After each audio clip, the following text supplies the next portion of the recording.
What's up, everyone? Welcome back to What Would Zigg Do Gaming. I'm your host, Zigg, and I am here with Paragon, and this is going to be another installment of Zigg's Builds. Today, we are discussing my absolute favorite character in the game, the mighty Sevarog. Sevarog is a hero that starts out kind of slow, and requires a lot of investment to make into a really good character. But if you put in the time during the match, by the time you reach the mid and late game, he is an absolute force of nature on Monolith, and it's incredible, and it's a lot of fun to play. So, his best role, I believe, is in the jungle, because what this does is this allows him the chance to pick up a lot of stacks from his abilities, so that he can get those ever-important shoulder pads. With that in mind, we're going to take a look at a jungle deck, and then we're also going to take a look at an offlane deck because a lot of people like to play him offlane as well. So first, we're going to check out Spirit of the Jungle 2.0.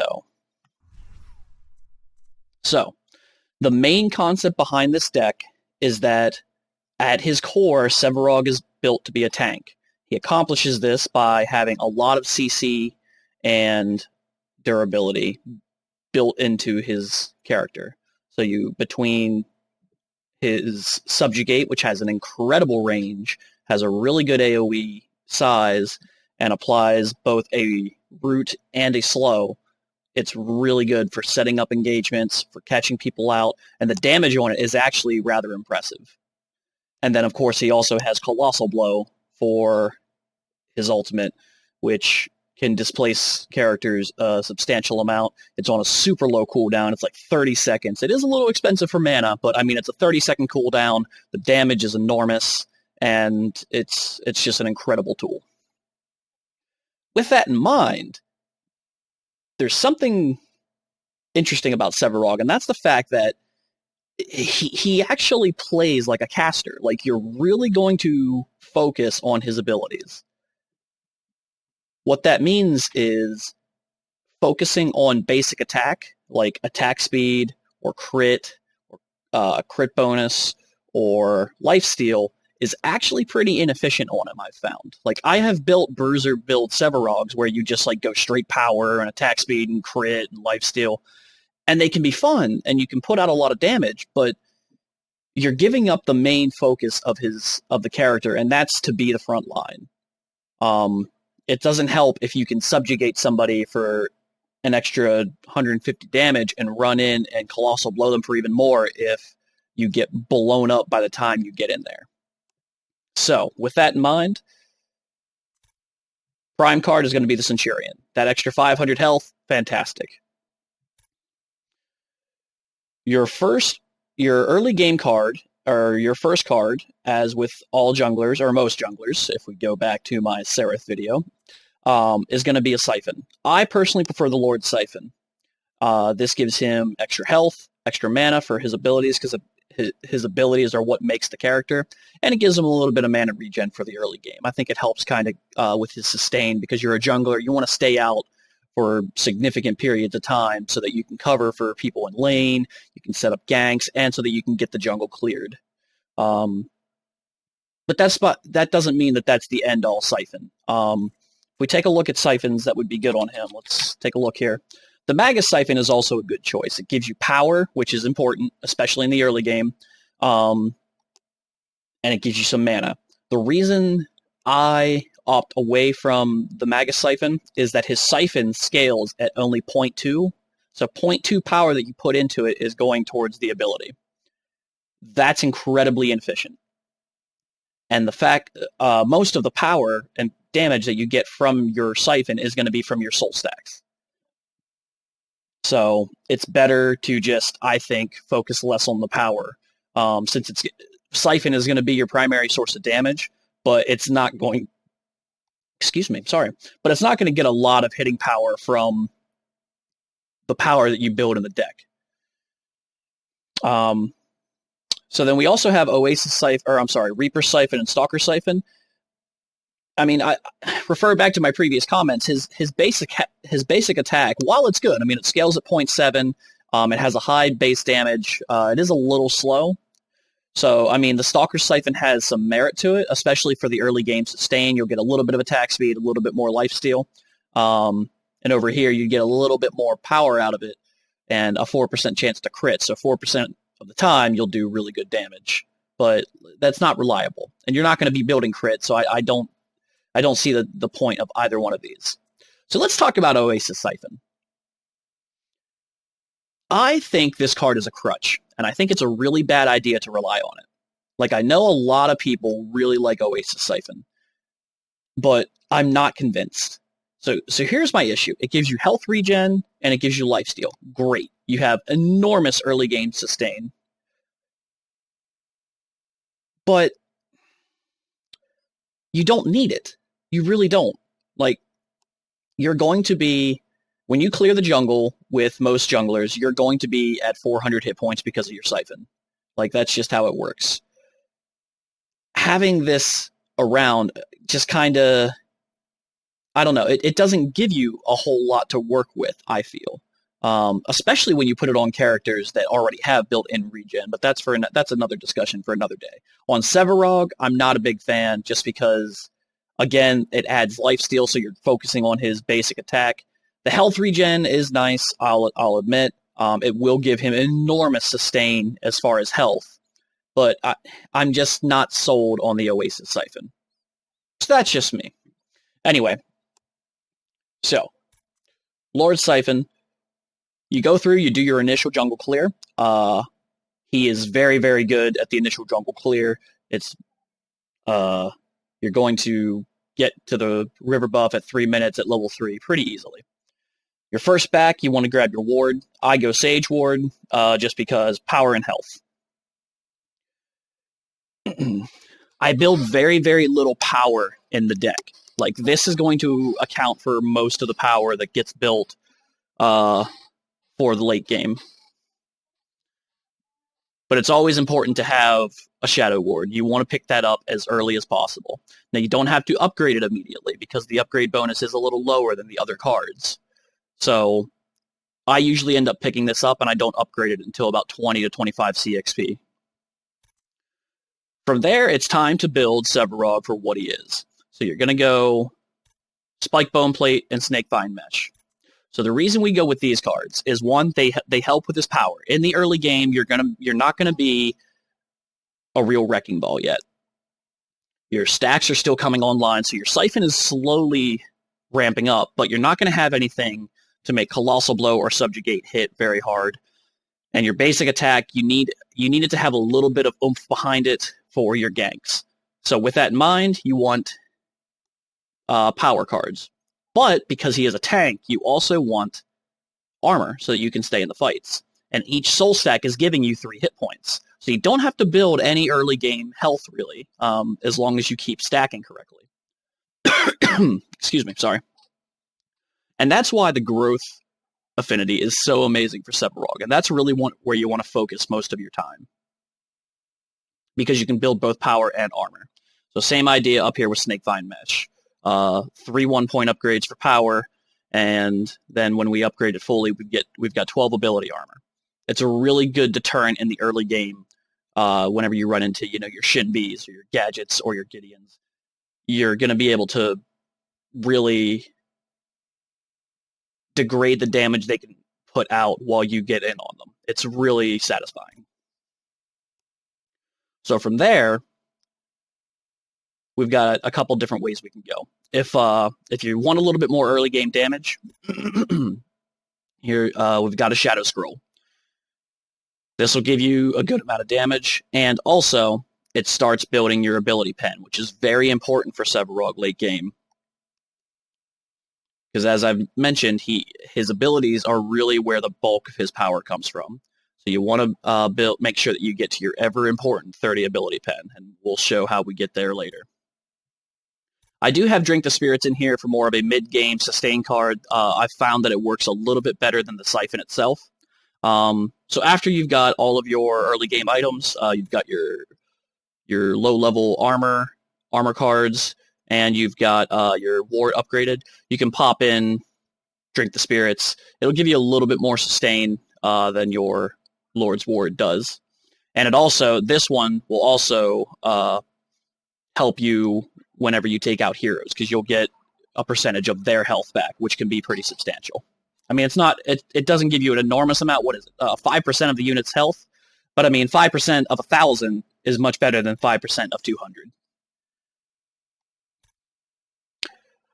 From there, you're probably going to want to start analyzing the match. Now, this deck can go a number of different ways. Now, it's not a deck that it's not like my really old decks that are designed to take on 2 or 3 roles. Like, I mean, most of us, whenever we start out in gold or silver, or even when we get knocked down to bronze, we make these decks for one character because we're low on deck slots. So we make a deck for a character that can handle any role that you might need for that character, which is a terrible, awful idea. If you haven't figured it out, stop doing it. We're all guilty of it. I used to make decks for Sevarog that could take him on Legacy. It would take him either jungle, left lane, or support in right lane. Like, how do you build for that? That's insanity, and everybody knows it. So if you're doing it, please try to stop, because you're just going to hinder yourself. You need to make the decks super specialized. With that in mind, you do want a little bit of versatility for that role. So with that, going forward, if you find yourself getting blown up a lot, just getting bursted down, which, let's face it, in this current meta, entirely possible, you can go into Vineheart. Excuse me, I don't know what's wrong with my chest tonight. Okay, so Vineheart and its cousin Swiftcreek Heart are incredible cards for tanks. They give you access to really good health benefits. Yeah, it's basically the Obamacare of Monolith. It gives you access to great health upgrades and another offensive stat that you're going to want. In this particular case, Vineheart gives you access to Ability Pen. So in this example, we've built greater health, and then some more Ability Pen. So we get, 3, 4... So we build 450 health out of this card. That may not seem significant, but it's an incredible amount, especially whenever you add in all the armor that you're building on. Now, this card is in the final build regardless, so you definitely want it. But when it comes online, it's up to you. Right now, we're just talking about after you get all your early game cards, where to go. If you are having problems with CC, like if there's an Aurora on the field, or if you keep getting steel alts on your face, Hunter's Guile. I don't know how I went so long without this card, but this might be one of my favorite new discoveries. Hunter's Guile is probably one of the greatest cards in the game right now, especially with the CC meta. Now, against Aurora, it's not as great, because Aurora's Hoarfrost does pretty significant damage if the character is built for damage. So it's not ideal. On the other hand, if you're stuck in Hoarfrost or her ult, this card can completely negate everything about it. You'll still take the damage from Hoarfrost if you have this card, but if Aurora pops her ult on top of you, wait until about the time that you see your screen frosting over, pop Hunter's Guile, and if you're around everybody reaping dash out, you won't take any damage at all. Now, you still do get zoned a little bit. You'll have a little time that the slow is on you, but you'll avoid the bulk of the burst damage that's going to, really take your hit points down. If you're in Hoarfrost, obviously you can use this and walk right out of the route. If you really want to screw with a steel player, the moment you hear his the steel ult incoming, because you can hear it and you see the circle appear around you, if you hit Hunter's Guile just before he hits, and you've got a good 0.5 seconds, so it's a little tight, but just pay attention to what's going on and you can pop it. It's not difficult. Steel hits, you'll take the damage, but you will take no knock-up and no stun. So let him ult, and then either go back in on him or get out, depending on the situation. If you're going 1v1 with him and he's doing it out of desperation, he just sealed his fate, because he's going to land, and then you're going to be able to subjugate and siphon and colossal blow. Sevarog's burst potential is actually pretty incredible if you can get all 3 abilities on the same character, like in a quick succession. So Hunter's Guile, incredible card. Not part of the final build per se, but I'll get into that later. So that's after you get your early game cards, these are the 2 cards that you want to go for, one or the other. Or you can go with both, but I mean pick one of them first, whichever one you feel is necessary. Once that is done, so typically what I do right now, if I'm not dealing with CC issues, I go into Vineheart and I skip Hunter's Guile for now. If I go with Hunter's Guile, I skip Vineheart for now. Because the primary cards of this deck that make the deck work the way it does are these 2 right here. Snakevine, my late game Snakevine Mesh, and the late game Venom Shell. Both of them are upgraded the exact same way, 5/3/2 and 5/3/2.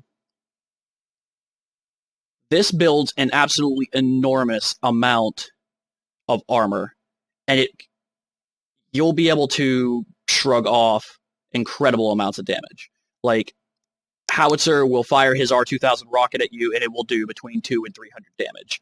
And whenever you're building health from Vineheart, and you're getting all your health from your soul stacks, if you're staying up to date on those, the 200 or 300 damage off of your 2500 health is not nearly as significant as, say, like the 600 damage that your ADC would have taken if he would have caught the missile in the face. These cards make this build work. They are very expensive. You can see they are 13 point, actually probably higher than that, isn't it? No, 13. Yeah, they're 13 point cards. Am I doing math right? I'm really tired. Yeah, they're 13 point cards. There's really big upgrades stuffed in them, but they make the build work. Now, there is some wiggle room here. You could go back to Spike Bone Plate if you want a little bit more basic armor, but I found that it's more important to have the ability armor. So I like having the fully upgraded bonus of another 8 ability armor, and then I like building a little bit more power with Venom Shell. Mainly because by the time you reach the mid to late game, I've found there are very few characters that are going to go one-on-one with Sevarog and win because of their basic attacks. Because Sevarog's ability damage at that point is doing so much damage. Especially if you are building your next late game cards, which would be Vineheart for its ability penetration, and your late game Shadow Scroll. So if you get to the point where you're building your ability pen, I haven't come up against another melee character that makes me run away because of their basic damage. Now the ability-based ones can be a bit rough, just because they are so heavy on the burst. Like if you run into a really well-fed Countess or a character like Shinbi that is really good at their burst and they have a good deck, or Aurora in some cases, you can have some issues, but that's why you're building more ability armor. But if you come up against, Feng Mao or Greystone or Chimera or Rampage, you're likely going to have the advantage, and that's why I don't build extra basic armor against them. Now, a character like Huang might be able to give you a run because he's going to have that built-in sustain from his lifesteal, so he's not going to be doing a great deal of damage to you, but you're also going to have issues taking him down because of his lifesteal. Adjust as needed. So anyway, we're going to go, one of your final cards is going to be your Shadow Scroll. Really get that ability pen going up. You just go 3 straight Dire Shocks. This gives you, 24? 6 is 18, 20, 24 ability pen. And then the other 6 is coming from Vineheart. That gives you the 30 ability pen that is, I won't say necessary or required, but that is heavily encouraged on ability-based heroes in the current meta because everybody builds a certain amount of ability armor passively. It's about 30 or 30.5. So with that 30 ability pen, you're doing true damage. If you've got 140 stacks on Sevarog, your Siphon can hit for 400 damage pretty easily, and it's on a 6-second cooldown. It's ridiculous. And it's actually pretty cheap in mana cost. I mean, it's not that terrible at all. So ability penetration is really important on him, and that's the primary reason that we're not building any attack speed or anything like that, because when you go in, you're going to left-click swing, you're going to frame cancel into your Siphon, and then you're just going to left-click swing again, and then you're probably using another ability. He's very ability-heavy, and that's why you want to focus on his ability damage rather than his basic attack damage. Now, there is a tainted magic in this deck. The main reason is if you're having trouble with a Rampage, tainted magic can absolutely destroy any chance Rampage has at getting away because it'll take out his regen. Or if you're having issues with people with lifesteal, tainted magic is a fantastic counter to that. So, if we talk final builds, final build is going to be Lord's Ward, your Shadow Scroll, both really big armor cards, the Vineheart, and then either Hunter's Guile or Tainted Magic. That is where the build deviates. You'll have 5 points left once you have all of your other cards online. If you're having issues with CC, go Hunter's Guile. If you're having issues with lifesteal and regen characters, go Tainted Magic. If you're unsure, Hunter's Guile is the better pick between the two. So that's going to be the Spirit of the Jungle 2.0 deck. It's a really durable deck, and the moment I started playing this deck, my win rate has gone up with Sevarog. I was like 15 and 20 something with him, and now I have a positive win ratio. The deck is incredible. The character is incredible. If utilized correctly, as what he is a front-line caster, is basically what it comes down to. He's got the range. He's got decent range with the Subjugate. He's got really good damage output with Siphon and Colossal Blow. And he's very, very durable. If you build him correctly, if you use him properly, he will swing the tide of fights, and it's incredible to watch. Now, with that in mind, this is for the jungle.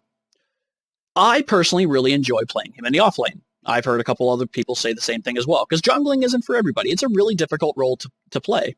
Up until recently, I hated playing jungle.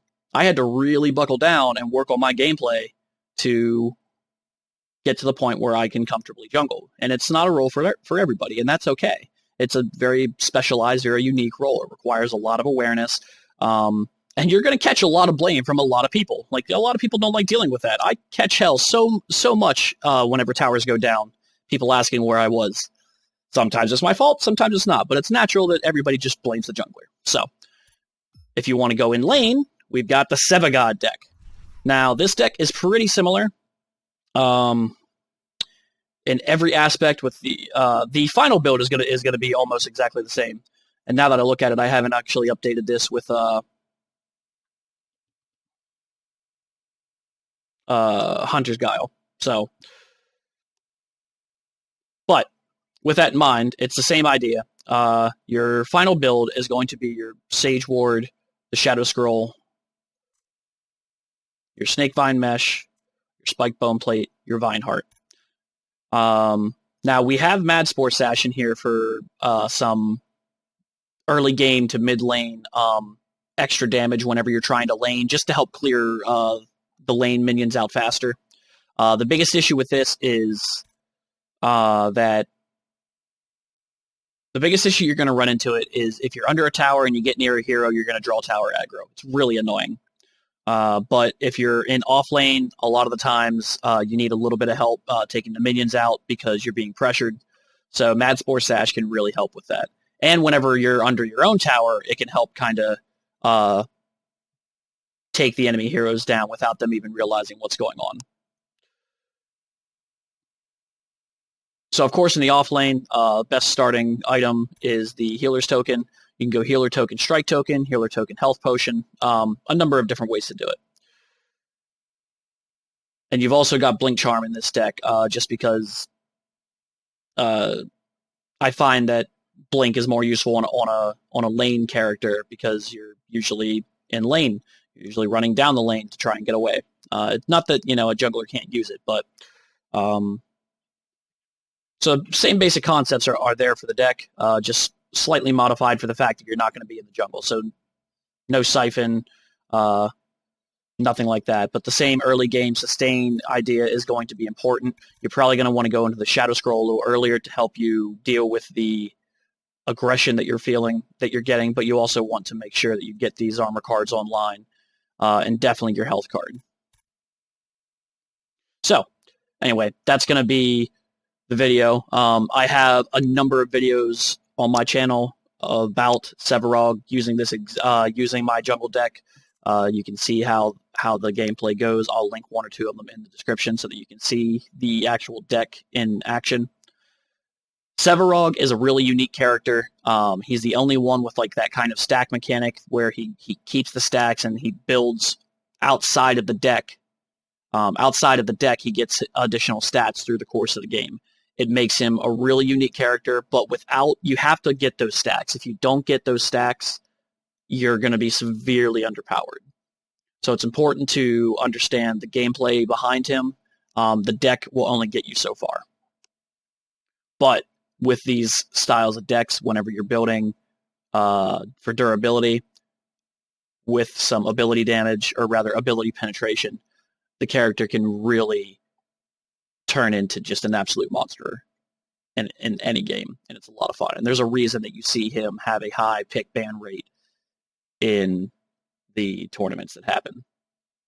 So, thanks for tuning in. Thanks for stopping by. I hope this information was useful, and I hope to see you all on Monolith later, hopefully using this deck and probably kicking my ass with it. In the meantime, make sure that you click on the subscribe button up here at the top. Check out more Paragon content down here in the playlist. And above all, make sure to come back next time to see what would Zigg do in Paragon. I'll see you all later.